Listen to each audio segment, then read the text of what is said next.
What up, nerds of the multiverse? My name's John Kapora. I'm the managing editor at magic.tcgplayer.com, and it's time yet again for that column we all love. Let's dive into the best-selling cards of the weekend in another edition of Super Sellers. Since everyone suddenly remembered Spell Queller exists, white decks are coming back into the spotlight, meaning new white cards like Cast Out can finally crack the top 10. We were on schedule for another 3-mana red sweeper like Slagstorm and Anger of the Gods, and Sweltering Suns might be my favorite of the three.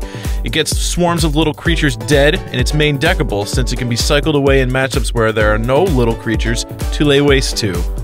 Sheltered Thicket remains the best-selling cycling land from Amonkhet because it makes red and green mana, and all the best energy decks are red and green, which means all the best standard decks are red and green. Energy is such a powerful mechanic that Ether Hub, a card from a set that came out almost a year ago, Kaladesh, is still selling strong. Censor is quite simply the biggest blowout there ever was and ever will be. The card just rules. Cycling is so great. Can we just have cycling forever, please? Fatal Push sees play in Standard, Modern, and Legacy. Expect to see it on this list forever and ever and ever and ever and ever and ever. Ceremonious Rejection continues its climb up the Super Sellers ladder of chaos, and for good reason. The card's great against a lot of Standard's most powerful cards and has wide applications. It's even got potential in Eternal formats like Legacy and Vintage. Mark my words. Harness Lightning is still Standard's best removal spell, which is crazy considering it's up against Fatal Push. It's a great card that's cheap in the early game and scales up in the late game. It's awesome.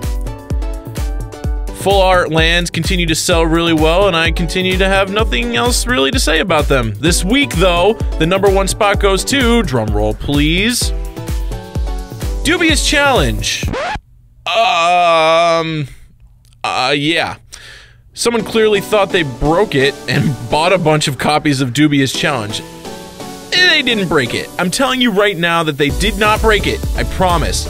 Dubious Challenge is a bad card, and someone bought it because it only costs pennies to buy, and it only costs pennies to buy because it's bad, so don't follow the leader on this one. Do not buy this card. Ugh. I will see you Friday for another edition of Super Sellers.